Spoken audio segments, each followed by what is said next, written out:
Good morning, church. The farmer went into the banker and he said, "Hey, buddy," they've known each other for years and years. Hey, banker, I got good news and I got bad news." The banker said, "Well, give it to me straight, man. What's the bad news?" He goes, "Well, the mortgage I have with you, I'm not going to be able to pay that anymore. Second of all, the crop loan that I've taken out with you for the past 10 years, I'm not going to be able to pay that back. And the couple of $100,000 that I've taken out for equipment and tractors and stuff like that, I'm not going to be able to repay that either." The banker stood there for about a minute, just in stunned silence. He said, "Well, what in the world's the good news then?" He goes, "The good news is I'm going to still let you be my banker." Right? You know what I'm saying? You know, sometimes the good news doesn't really measure up to how bad the bad news is. You know? Sometimes it just doesn't weigh itself out. But I've got good news and I've got bad news today. And I'm going to start with the bad news. Hold on tight for this one, because there's a bunch. I mean, if we're going to be real about it, we live in a pretty dark world. We live in a fallen world, don't we?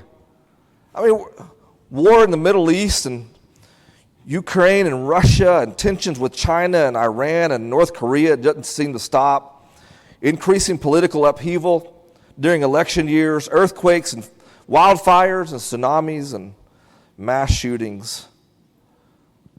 Refugee crisis, economic uncertainty.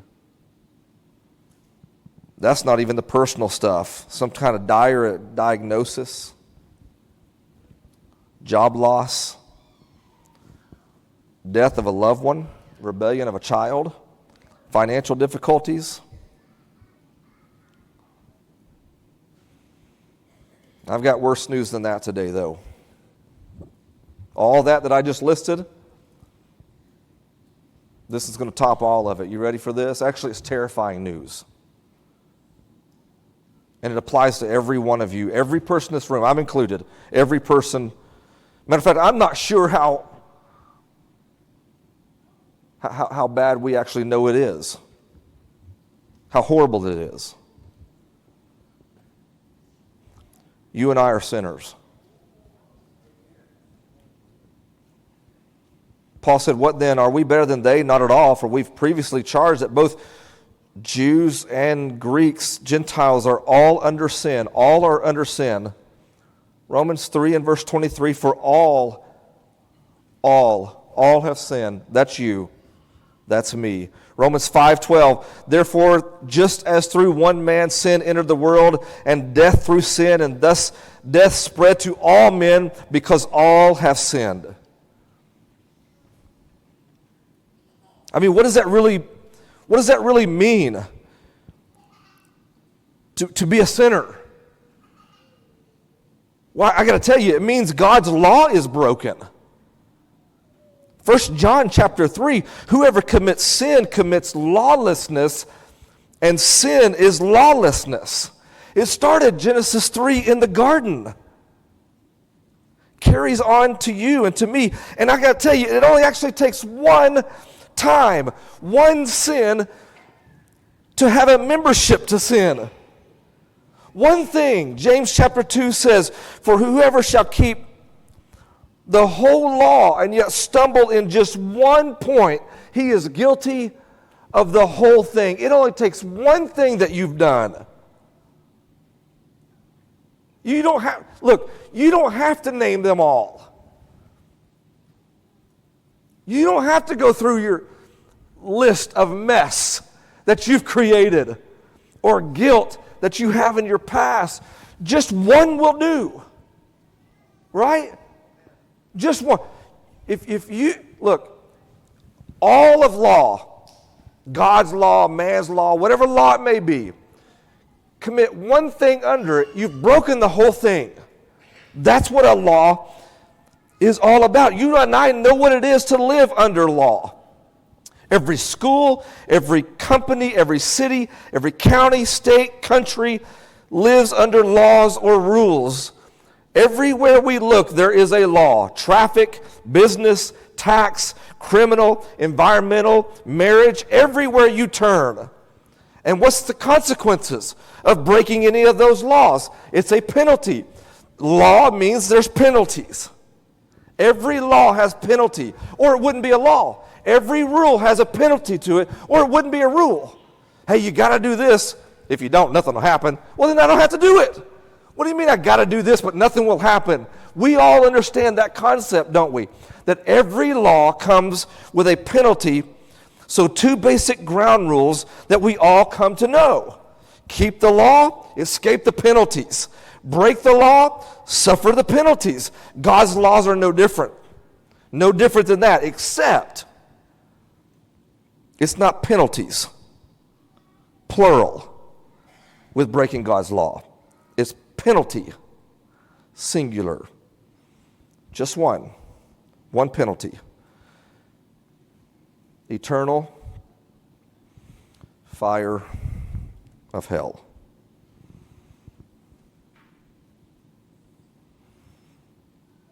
As Jesus says, where the worm does not die and the fire goes unquenched. Or as he said in another place, where there is weeping and the grinding, the gnashing of teeth. The idea is hell is a place of excruciating pain and extreme torment for eternity. Somebody says, Steve, where are you going to spend eternity? Nope, wrong question. You can't get there from here. You spend money. You don't spend eternity. You live eternity. That's the difference. And it doesn't matter what it is on the scale, right? There's a spectrum, a long spectrum of sin, according to us. Some things way over here, horribly bad. Some things way over here, we all sort of do it. We all sort of think it, right? Here's a guy who scammed millions of dollars from people. Here's a person who plagiarized a paper. Here's a person who spread malicious rumors or purposely failed to report his tax return or on his tax return. He cheated on a test or sex outside of marriage or getting drunk or hating someone for being better looking than you. It's all on there with one penalty: eternal hell. You break one aspect of it and you're guilty. You break one aspect of it and it's sin. You have missed the mark. You have gone outside of God's law. You have missed being like Jesus. One thing, one small thing will do it for those of us who are accountable. One small thing, and that small thing, that sin, no matter how big you think it is or how small you think it is, because what if you think something is small? Plagiarizing a paper, oh, whatever, big deal. I guess we've all done it. What if you don't look at that as God looks at it? Because I have a feeling you don't. And He doesn't. It doesn't matter. It's all sin. And sin brings forth something. It brings forth death.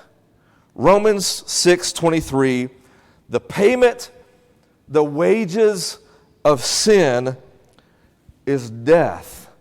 John wrote in Revelation 21 and verse 8, but the cowardly, the unbelieving, he goes through this whole list: sorcerers, idolaters, all liars, they all have a part in a lake which burns with fire and brimstone, which is the second death. Romans chapter 1, a whole litany of things that he lists there that they were involved in: being filled with all unrighteousness, sexual immorality, wickedness, covetousness, maliciousness, full of envy and murder and strife, and evil-minded, whisperers, disobedient to parents, undiscerning, untrustworthy, unloving, unforgiving, unmerciful, who, knowing the righteous judgment of God, that those who practice such things are deserving of the penalty The payment, the wage of sin, death.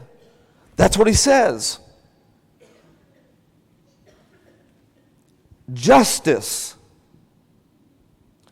true justice, cannot overlook sin. Breaking God's law is sin, and sin must be punished. It has to be punished. My sin does, and your sin does. It doesn't matter what you think about your sin. It doesn't matter how you perceive your sin. It doesn't matter if you acknowledge your sin or confess your sin or act like you're not a sinner. You are a sinner. We've already established that. And all sin equals the penalty of death. That's heavy. That's heavy, especially if there's any one soul in the audience today who's never really considered it or heard it. That ought to be heavy on you.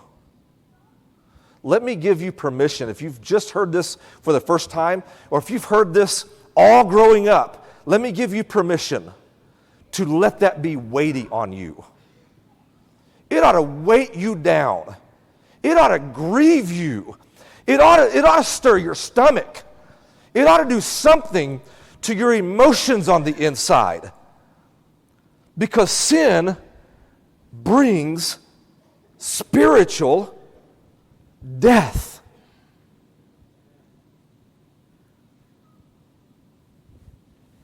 But unlike the farmer, I have good news. And unlike the farmer, the good news actually totally outweighs the bad. Because see, you don't get to actually talk about good news unless it's in comparison to the bad news. Because what would make it good if you didn't know the bad? Well, I didn't come here to hear a message on how bad I was. Well, that's what you're getting this morning. Because you, left to you, death. But God. No, I'm giving you the good news. But God, through His mercy and His loving kindness, offers you Jesus.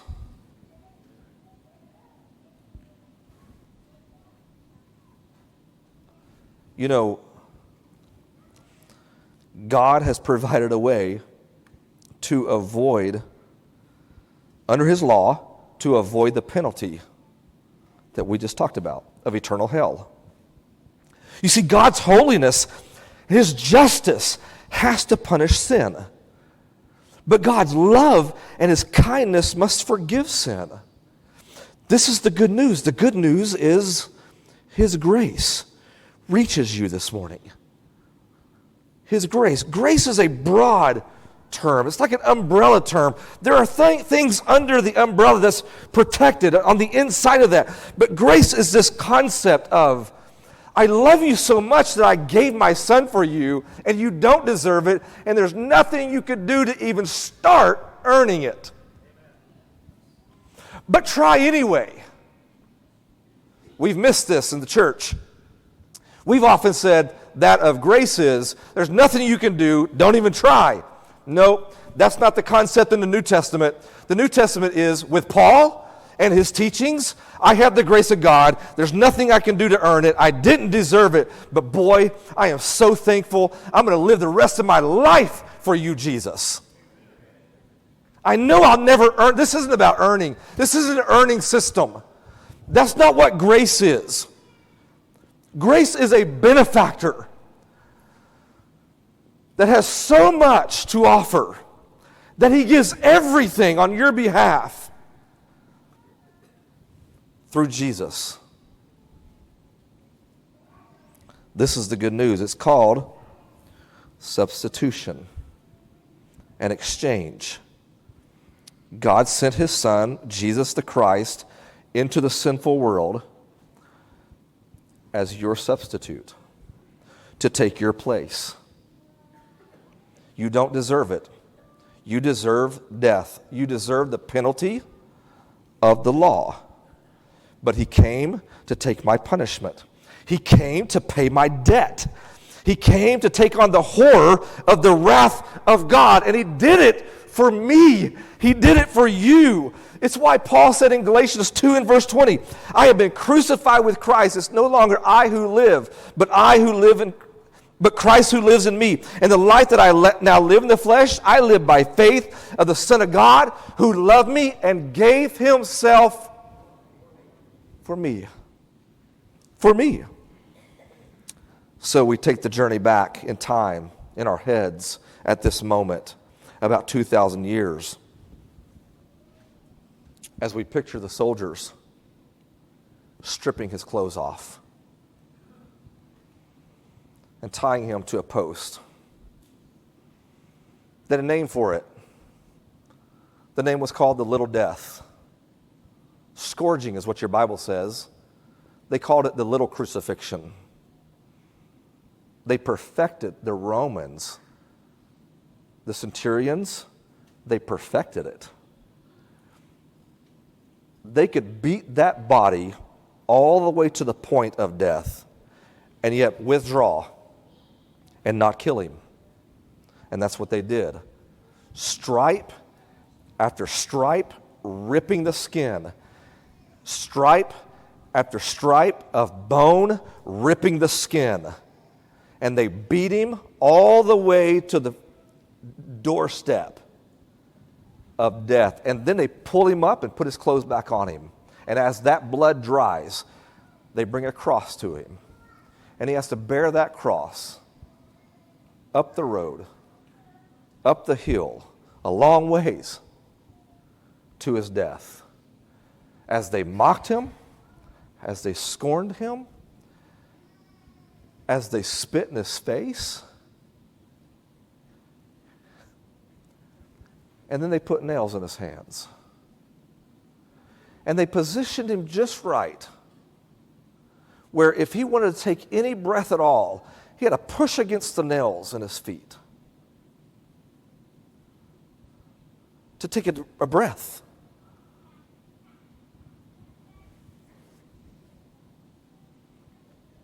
And he died. And he went willingly for you as your substitution. That's grace. Romans 5 says, for when we were still without strength, verse 6, in due time, Christ died for the ungodly. For scarcely will a righteous man, one will die. Yet perhaps for a good man, someone would dare to die. But God actually demonstrates his love toward us in that while we were still sinners, while we were still enemies of his, Christ died for us. Much more than, having now been justified by his blood, we shall be saved from the wrath through him. You don't have to take the wrath of God now. For if when we were enemies, we were reconciled to God through the death of his Son, much more, having been reconciled, we shall be saved by his life. And not only that, but we also rejoice in God through our Lord Jesus Christ, through whom we have now received the reconciliation. God, through Jesus, makes everything right again for those who accept him. But there are conditions of his grace. God will not automatically pay off every human being's debt of sin. That's actually got a name to it. It's called universalism, that all humans will ultimately be saved in the end, no matter what. If that's true, Christ died in vain. And I'm going to tell you, he didn't die in vain. Because Christianity isn't universalism. There are stipulations to his grace. He will not automatically, just because you were alive, pay off your sin. It's based off of faith. True, genuine, biblical faith. And that faith includes things.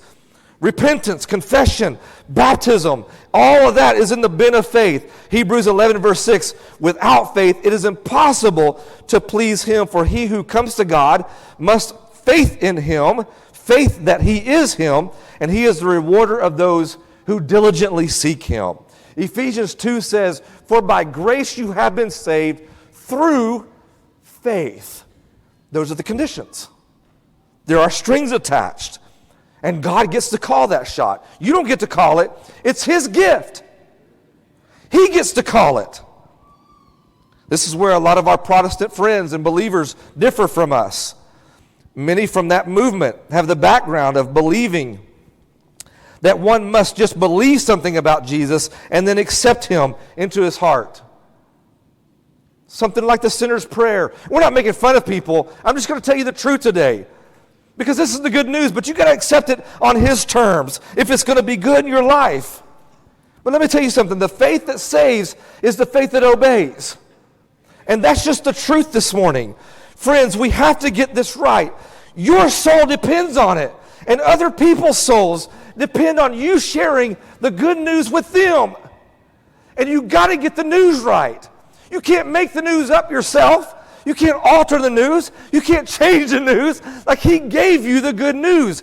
It's Jesus, and by faith we have to come through him, to him, and through him on his terms, not on your terms. What will you do with it, though? You have the good news. I just told you what it is. You know what this is. What will you do with it? What will you do with it? I wasn't sure if I was going to tell you this story or not. I'm going to go ahead and do it. July of 1986, true story. Thousands of men and women from developing nations all around the world boarded airplanes, many of them for the very first time in their lives. Many of them checked into hotel rooms to find something that they had never seen before: indoor plumbing. They were called barefoot evangelists. Men and women with little education, no training, who hacked through jungles and forged rivers and endured rejection, took the good news to huts and hamlets all over the world.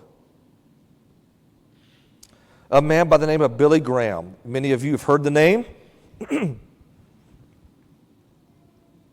He raised millions of dollars to bring 8,000 of these local preachers to the Dutch capital for days of training and encouragement. They were representatives at that conference from 180 different nations. And one young man named Joseph asked if he could talk to Mr. Graham. And they let him. And Mr. Graham stood there as this young man told his story, that he had heard the gospel on a dusty African road. And he responded to that saving message. And he soon longed to return back to his native village, because that's exactly what you would do, right? To share the good news of the kingdom of heaven. And so he went to his village, door to door when he got home, telling everybody what had happened to him. He expected everybody's face to light up and to be so enthralled by this new message that he had found, except that's not what happened. They were all literally filled with rage. And he reported in his story that the men of the village sieged him. They took Joseph and held him down while the women flogged him with barbed wire. After the beating was over, they dragged Joseph into the bush and left him there to die. He crawled to a watering hole, spent days, several days, just right there, laying there, recovering. And he decided, as he was thinking, that he either left something out of the story or he shared the message incorrectly. And so he just worked on the message and he rehearsed what he had learned. And he prayed about it. He limped back into his village again. He tried again. And he said, Jesus died that you might be forgiven, that you might come to know the living God. And so he got another flogging. Recovering a little bit from the second one, he went back and he told them all again. And they whipped him a third time. Except this time the barbed wire on this third time was cutting into the old wounds from the first time. But by now, after 3 times of this, one of the women who were beating him started to weep uncontrollably. As Joseph lapsed in and out of unconsciousness, he saw others beginning to cry. He didn't know what was going on. And then later he woke up in his own bed. His former tormentors tried to save his life, and they did. And as a result of his patient witness to this whole village, every one of them came to Jesus Christ. And so Joseph's telling Mr. Graham this story. And in order to make his point, he pulled up his shirt so that they could see the scars on his chest and on his back. And he had a bunch of them. And then he walked away, and the evangelist could only say these words: I am not fit to untie this man's shoes, and yet he wanted to see me. He wanted to talk to me. Can I tell you something this morning as we wrap this up? The scars on that man are nothing compared to what the Son of God had. But that man shared a message worth dying for. And if you agree with that, would you do something about it? If all you're going to do is agree to that, just don't agree to it if you're not going to do anything about it. I'm talking to you Christians. Do something about that message.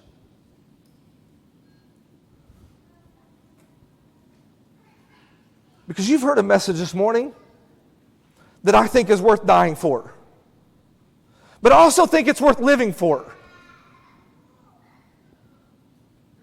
He's not calling you to die for it right now. He may. I don't know. I don't know what he plans on doing with you. But I know now we get to live for it. And that's what he wants. For us to walk a life that's worthy of the gospel with that message of grace on our lips and in our life so that people can see what Jesus has done for us and they can hear it. They may not see our scars, but they see our joy. And they see our way of life. And they see how we approach problems and difficulties. I'm just saying, if you agree that that message is worth dying for, then live for it today. And be back next Sunday. This is a two-parter. Because next Sunday, we're going to talk about what it means to be saved by grace through faith. We're going to get a little deeper with this. But I want to challenge you now as we close. The only way the good news becomes yours today is that you submit to Jesus by faith. If you're hearing something like this for the first time, the seed has been sown in your heart. I hope your heart is good.